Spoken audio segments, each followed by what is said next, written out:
Assalamualaikum warahmatullahi wabarakatuh. Untuk kuliah kali ini akan saya sampaikan tentang tindak pidana perbankan. Sebelum menguraikan tentang tindak pidana perbankan, karena tindak pidana perbankan ini merupakan tindak pidana khusus, perlu saya sampaikan tentang apa yang disebut dengan tindak pidana. Nanti di beberapa literatur ada menyebut sebagai perbuatan pidana, ada yang menyebut sebagai tindak pidana. Ya. Cuman saya lebih melihat definisi ini dari istilah tindak pidana. Tindak pidana merupakan perbuatan yang dilarang oleh suatu aturan hukum. Larangan ini disertai dengan sanksi pidana. Artinya ada pidana tertentu bagi siapapun yang melakukan pelanggaran terhadap hukum pidana. Kalau di dalam kitab undang-undang hukum pidana itu dibagi menjadi dua, pelanggaran dan kejahatan. Tetapi nanti kalau sudah masuk ke dalam ranah tindak pidana khusus, dalam hal ini adalah tindak pidana hukum perbankan, maka nanti itu masuk kategori yang namanya kejahatan, karena nanti akan dapat dipidana untuk menjalani sebuah pidana. Ya. Tindak pidana secara umum itu akan memperoleh atau mendapatkan sanksi pidana apabila tindak pidana itu memenuhi kriteria atau memenuhi ketentuan-ketentuan di dalam hukum pidana. Apakah perbuatan itu disengaja, dolus dalam istilah hukum pidana, itu kesengajaan, atau kulpa, atau karena kelalaian. Jadi dalam tindak pidana itu tidak melihat apakah sengaja atau karena kelalaian, seseorang itu bisa masuk dalam ranah pidana. Bahasa orang dalam hukum pidana itu juga meliputi orang sebagai sebuah korporasi, perusahaan misalnya, perbankan misalnya. Itu juga masuk kategori orang yang dapat dipidana. Tidak hanya berbicara masalah orang per orang. Tentu dapat pidananya seseorang itu karena ada alasan, tidak ada alasan pembenar, tidak ada alasan pemaaf. Karena dalam hukum pidana itu dalam ketentuan umum, itu seseorang yang melaksanakan undang-undang tidak dapat dipidana. Atau seseorang yang melaksanakan perintah jabatan tidak dapat dipidana. Nah, ada alasan pembenar, ada alasan pemaaf, itu seseorang tidak dapat dipidana. Tetapi jika seseorang itu tidak ada alasan pemaaf, tidak ada alasan pembenar, kemudian tidak melaksanakan perintah jabatan, tidak melaksanakan perintah undang-undang, maka seseorang tadi itu akan dapat dipidana. Tadi saya sampaikan, ada tindak pidana khusus dan ada tindak pidana umum. Nah, tindak pidana perbankan itu masuk kategori tindak pidana ekonomi. Artinya apa? Artinya dalam tindak pidana ekonomi nanti itu adalah suatu perbuatan yang secara melawan hukum. Ini kuncinya. Secara melawan hukum. Sehingga ketika seseorang, korporasi tidak melakukan secara melawan hukum, artinya perbuatan itu adalah legal, ya tidak dapat dipidana. Tetapi kalau perbuatan itu dilakukan oleh seseorang atau korporasi, itu secara melawan hukum, maka ia dapat dipidana. Artinya dapat dilakukan suatu proses. Prinsip hukumnya adalah asas legalitas. Artinya tidak seorang pun dapat dipidana, kecuali perbuatan itu dilakukan ada undang-undang yang mengaturnya. Ini sebenarnya kan dari asas hukum pidana ya, yang namanya nullum delictum nulla puna sine previa legi punale. Tidak seorang pun dapat dipidana kecuali perbuatan itu dilakukan ada undang-undang yang mengatur. Jadi ada undang-undang terlebih dahulu, kemudian seseorang melakukan perbuatan, maka dia itu baru dapat dipidana. Karena memang perkembangan hukum pidana itu bisa berkembang. Dulu tidak merupakan kejahatan, tetapi sekarang jadi kejahatan. Bisa jadi begitu. Dulu sebelum adanya undang-undang pornografi misalnya, seseorang akan dengan bebas menggunakan pakaian-pakaian bikini, itu tidak dapat dipidana karena belum ada undang-undangnya. Tetapi setelah ada undang-undang pidana, maka orang-orang pelaku-pelaku pornografi dapat dipidana. Kejahatan IT misalnya, sama. Dulu tidak diatur, tidak dapat dipidana. Karena prinsipnya harus ada undang-undang yang mengatur. Nullum delictum nulla puna sine previa legi punale. Itu prinsip dasarnya. Nah, kunci dasar tadi saya sampaikan dalam tindak pidana itu harus ada unsur melawan hukum. Dalam hukum perbankan itu tidak dapat dilepaskan dari tindak pidana ekonomi. Tindak pidana ekonomi adalah perbuatan melawan hukum terhadap seseorang atau korporasi yang dilakukan oleh seseorang karena profesinya atau karena pencahariannya, karena pekerjaannya. Di bidang apa? Karena ekonomi tentu di bidang industri atau perdagangan. Tujuannya apa? Tujuannya adalah untuk memperoleh keuntungan tertentu, untuk memperkaya diri dalam bisnis itu dengan cara tipu muslihat, dengan cara-cara kecurangan.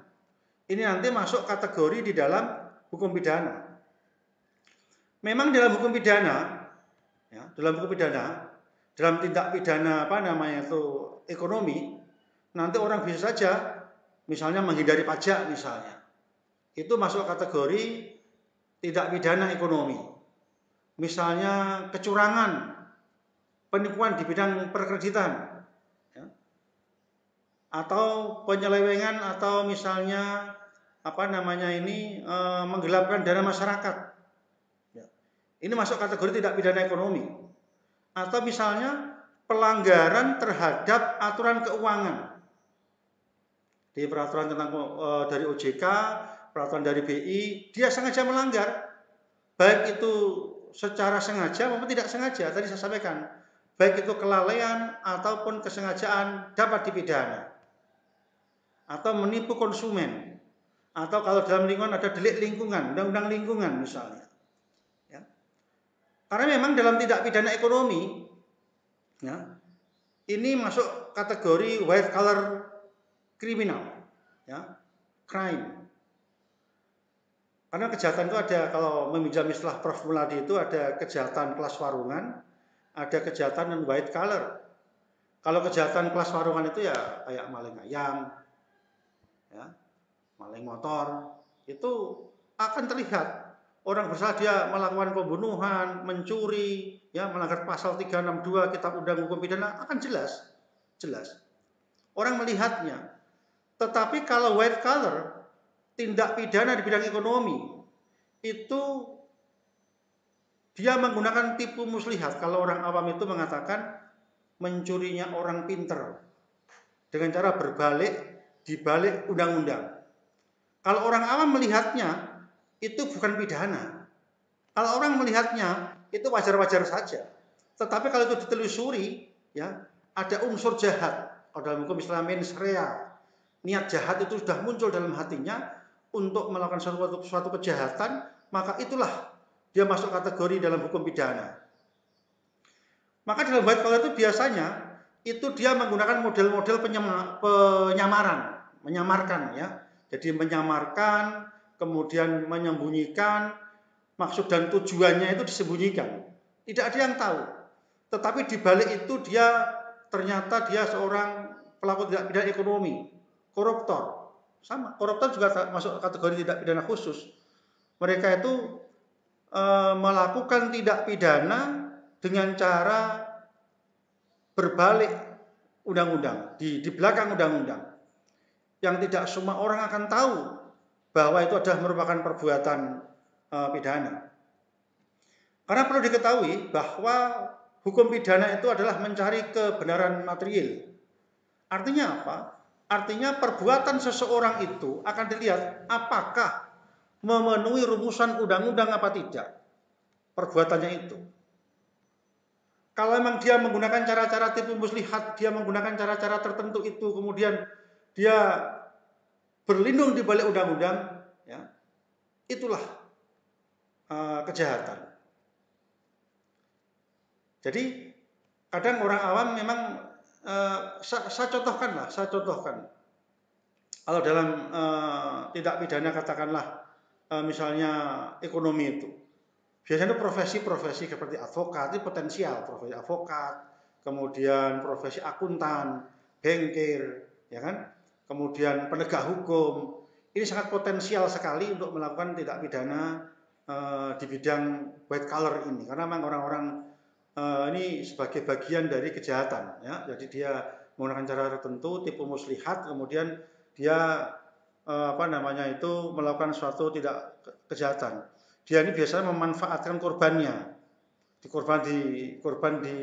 karena dia atas kebodohannya, karena ketidaktahuannya, karena keteledorannya, ya kan, maka dia memanfaatkan itu sehingga dia menjadi diuntungkan atas ketidaktahuan dari pihak lawan atau korban itu sendiri, sehingga mereka memperoleh keuntungan, ya.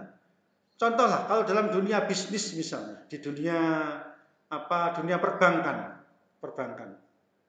Yang terjadi itu kita melihat itu pengalaman saya menangani kasus di lapangan, itu banyak kasus-kasus itu fraud, ya, artinya memanfaatkan kredit, ya kan, artinya dia membuat tipu muslihat, misalnya dia membuat data katakanlah warakat palsu misalnya, atau membuat deposito palsu, jadi orang menerima deposito, tetapi depositonya itu tidak dimasukkan ke buku induk perbankan. Ini yang sering kali terjadi di dunia perbankan itu. Ya, saya sering ada kasus seperti itu, sehingga kasus-kasus ini kemudian akhirnya ya dipidana. Atau mungkin kasusnya misalnya orang tidak pernah ngerti surat berharga tentang cek misalnya, dibayar cek misalnya, ceknya tapi cek kosong, atau cek mundur lama-lama kosong misalnya. Itu yang mengeluarkan juga asli ceknya, tetapi kemudian antar para pebisnis tadi itu dibayar, kemudian dia tidak bisa mencairkan, namanya cek kosong. Ya. Nah, ini namanya tidak pidana di bidang perbankan. Ya, perbankan. Nah, jadi tadi saya katakan bahwa tindak pidana perbankan itu masuk di dalam lingkup tindak pidana ekonomi, sehingga nanti ini masuk kategori tindak pidana perbankan. Kalau saya mau terjemahkan atau mendefinisikan, ya tadi kan begini, pidana secara umum, tindak pidana ekonomi, lah di bawah nanti yang khusus itu nanti namanya tindak pidana perbankan. Kalau saya mendefinisikan tindak pidana perbankan itu adalah, yang pertama adalah melanggar ketentuan-ketentuan yang diatur di dalam undang-undang perbankan, baik itu undang-undang perbankan konvensional maupun perbankan syariah, ya kan, ada undang-undang 10 tahun 98, ada undang-undang nomor 21 tahun 2009, ya, tentang pelanggaran perbankan. Itu satu, artinya tentang prosesnya itu dia melanggar ini dengan perbankan di situ, ya. Yang kedua adalah perbuatan yang secara melawan hukum masuk lingkup di dalam kegiatan pokok perbankan, ya. Sehingga nanti ini karena lingkup pokok perbankan, ya kan, memang nanti bisa jadi ini masuk dalam ranah tindak pidana perbankan khusus atau dalam ranah tindak pidana umum, tetapi mereka masih masuk lingkup di dalam kegiatan perbankan. Contoh misalnya, pemalsuan cek, ya, pemalsuan warakat dan sebagainya. Ini masuk tidak pidana di perbankan, tetapi masuk kategori tidak pidana perbankan yang sifatnya umum, biasa. Tapi masuk dalam perbankan. Kenapa? Pemalsuan dokumen. Ya, kalau dalam hukum namanya melanggar pasal 263 Kitab Undang-Undang Hukum Pidana. Atau ada lagi dalam kasus itu dia katakanlah menggelapkan menggelapkan uang. Ya, menggelapkan uang nanti bisa jadi dia bisa masuk dalam pidana dalam hukum ranah perbankan. Ini juga tidak pidana perbankan, meskipun penggelapan, pemalsuan data yang tadi saya sebutkan tadi itu masih pidana umum, tapi masih lingkup dalam perbankan. Ada juga nanti masuk dalam lingkup pidana tidak pidana perbankan yang khusus. Ya, kalau khusus ini nanti sudah masuk kategori memanipulasi data perbankan. Ya, data perbankan. Ya. Artinya mereka akan dikenakan, maksud saya, dikenakan di dalam undang-undang pasal-pasal dalam perbankan. Kalau tadi seperti tadi yang saya sampaikan tadi, meskipun itu tindak pidana lingkup perbankan, tetapi dia umum, dikenakan pasal-pasal dalam kitab undang-undang hukum pidana. Tetapi kalau yang khusus tadi tentang memanipulasi data tadi dalam perbankan tadi ini masuk kategori tidak pidana khusus. Ya. Bahkan bisa jadi nanti masuk ke dalam undang-undang korupsi. Kalau itu tipu muslihatnya berkaitan memperkaya diri terhadap uang negara untuk bank-bank pemerintah. Ya. Di korupsi itu hanya khusus terhadap keuangan negara. Ya, kalau bank-bank pemerintah seperti BRI, BNI, Bank Mandiri, nah ini masuk kategori kalau kita tipu muslihat kemudian memperkaya diri secara melawan hukum, maka itu apakah kita menyalahgunakan kewenangan, ya itu nanti masuk kategori dalam tidak pidana korupsi. Tetapi kalau itu untuk perbankan swasta, itu tidak bisa masuk korupsi, karena nanti dia tunduk pada undang-undang PT, ya. Nah, PT dia masuk ke namanya penggelapan, kejahatan perbankan, tidak pidana perbankan, tetapi tidak dikenakan terhadap tidak pidana korupsi karena bukan uang negara, tapi uang masyarakat. Dia menipu banknya, menipu PT-nya, menipu perusahaannya. Ya, jadi harus dibedakan ya. Yang kadang orang awam tuh taunya yang korupsi itu pokoknya memperkaya diri, memperkaya orang lain, ya itu masuk kategori korupsi. Tidak seperti itu. Korupsi itu hanya terhadap uang negara, masuk kategori korupsi, karena undang-undang korupsi, ya. Undang-undang 31/99, yang sekarang terbaru itu undang-undang 2001, ya, korupsi. Tapi kalau tidak, ya misalnya ada di perusahaan atau di sebuah PT, ya itu tidak tunduk kepada undang-undang korupsi, tapi nanti meskipun masuk lingkup tindak pidana perbankan, tetapi ia dikenakan pasal-pasal di dalam kitab undang-undang hukum pidana. Nah, kapan sebuah tindak pidana dalam dunia perbankan itu bisa terjadi? Saya melihat ada beberapa aspek, ya. Jadi yang pertama dari sisi aspek pelaku. Kenapa kok tidak pidana perbankan itu bisa terjadi? Yang pertama karena aspek pelaku. Artinya apa? Dari person pelaku sendiri itu ada kekurang-hatian di dalam melaksanakan administrasi perbankan. Ya meskipun ada juga tadi saya katakan, bisa juga pelaku memang sengaja mengadministrasikan, memang sengaja memalsukan. Tetapi dari aspek pelaku ini memang ada juga karena ketidaksengajaan, itu dia karena ketidaktahuannya, kurang hati-hatinya, dia itu bisa menjadi sebagai pelaku pidana. Yang kedua, itu dilihat dari aspek perbankan. Perbankan terkadang itu menutupi kekurangannya. Misalnya tentang terjadinya pelanggaran undang-undang perbankan, kerahasiaan perbankan. Supaya apa? Supaya bank tadi itu ketika dilihat oleh masyarakat itu kelihatannya adalah sehat, tetapi sebenarnya dia memanipulasi situ. Nah, ini kejahatan pidana. Tapi dari sisi aspek korporasi, aspek bank itu sendiri. Jadi bank sendiri, ya yang terlibat siapa? Ya direksi, ya bisa jadi komisarisnya, direksinya, orang yang terlibat di dalam perbankan itu sendiri. Atau yang ketiga, antara pelaku dengan perbankan, ada kolusi di situ. Ada, kalau dalam hukum istilahnya ada persekongkolan jahat di situ.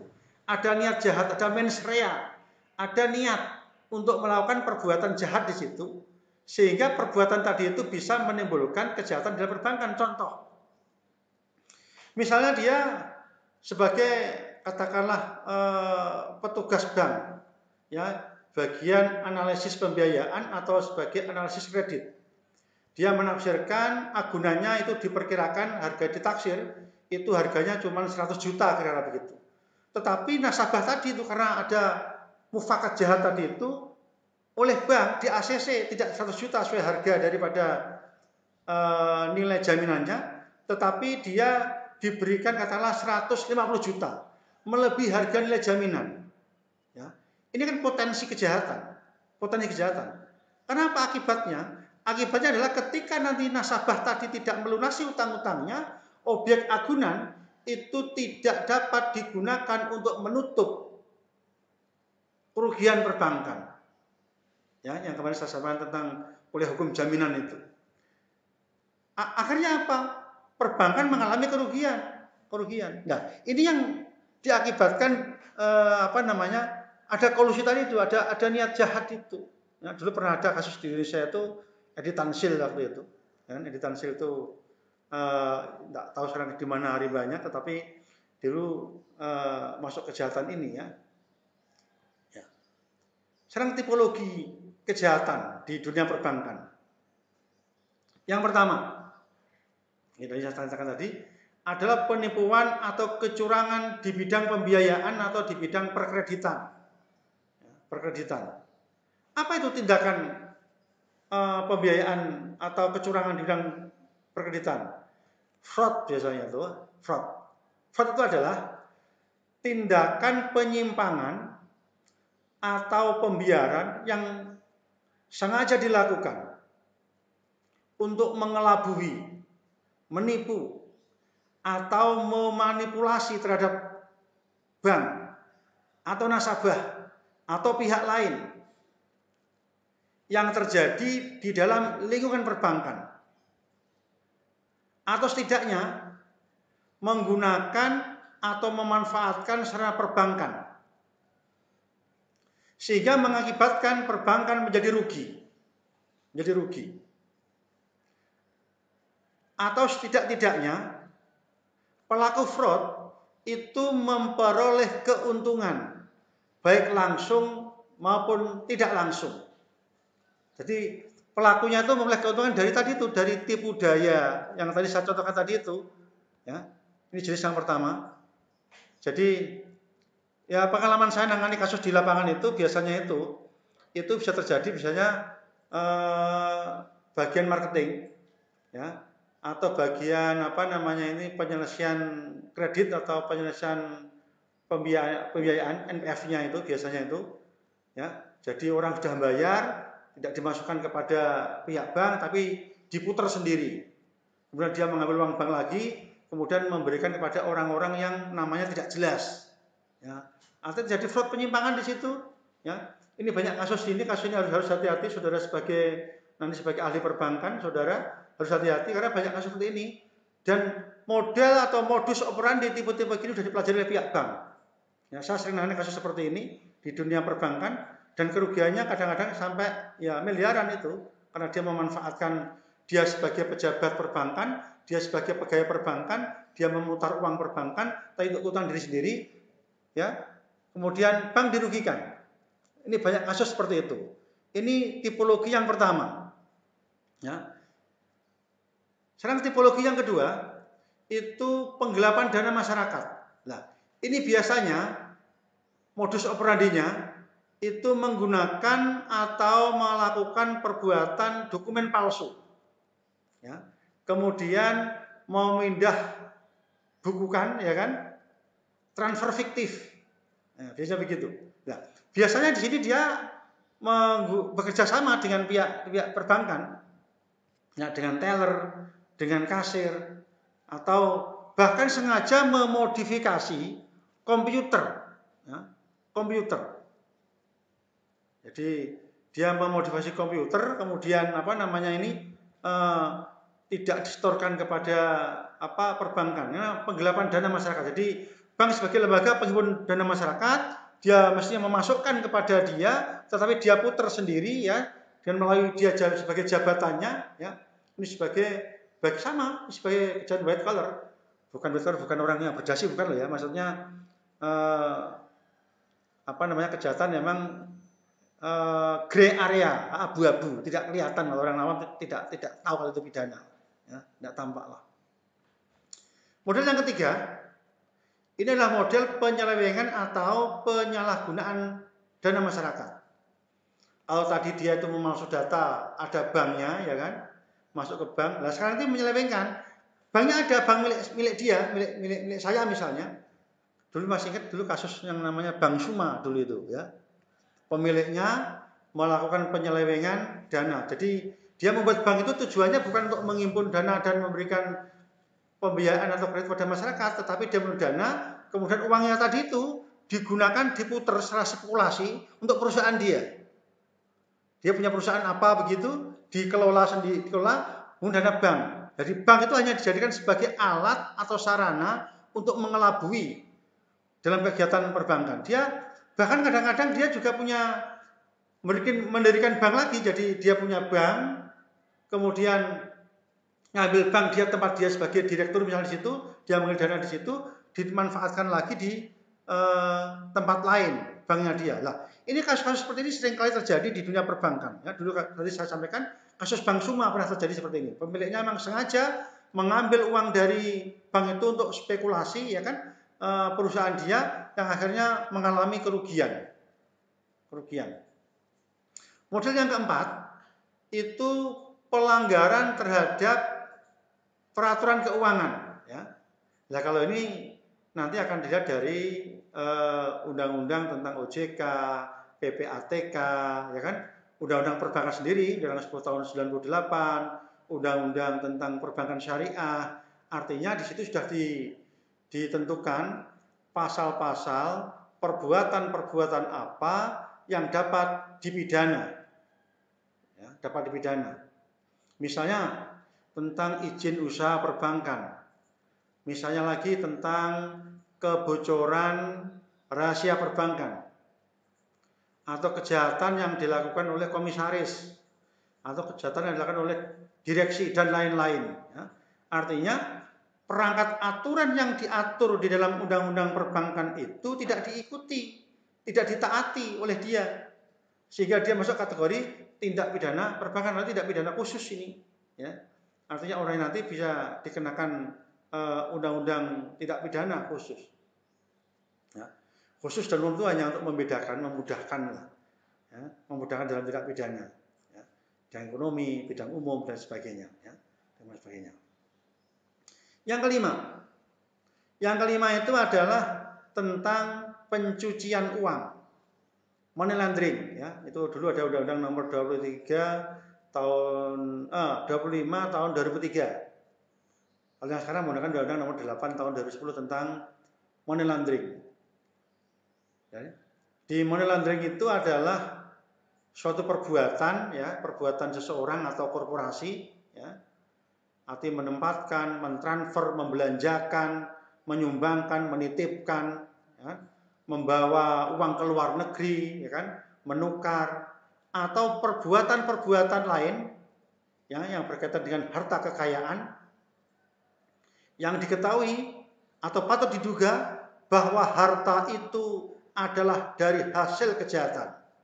Kemudian dia menyamarkan, ya, menyamarkan atau menyembunyikan, ya kan, seolah-olah harta itu nanti itu sah, ya, sah. Ya. Atau dengan kata lain dikatakan bahwa ini ada suatu tindakan seseorang, ya kan, pemilik uang, guna membersihkan uang-uangnya. Dengan cara apa? Investasi, menyimpannya di lembaga keuangan, kemudian uang itu kemudian diputar lagi. Ya. Contoh begini, contoh konkret lah. Misalnya ada seseorang katakanlah memperoleh keuntungan, jual beli narkoba misalnya. Narkoba itu keuntungannya itu kemudian dia gunakan untuk beli tanah, dimasukkan ke bank. Tanah tadi diputar lagi, disewakan, diapakan lah. Tujuannya adalah untuk supaya seolah-olah uang haram tadi menjadi halal seolah-olah. Secara hukum tetap itu haram, Ya, secara hukum tetap itu adalah tidak diperbolehkan oleh hukum, tetapi dia seolah-olah. Atau contoh lagi, uang hasil korupsi misalnya.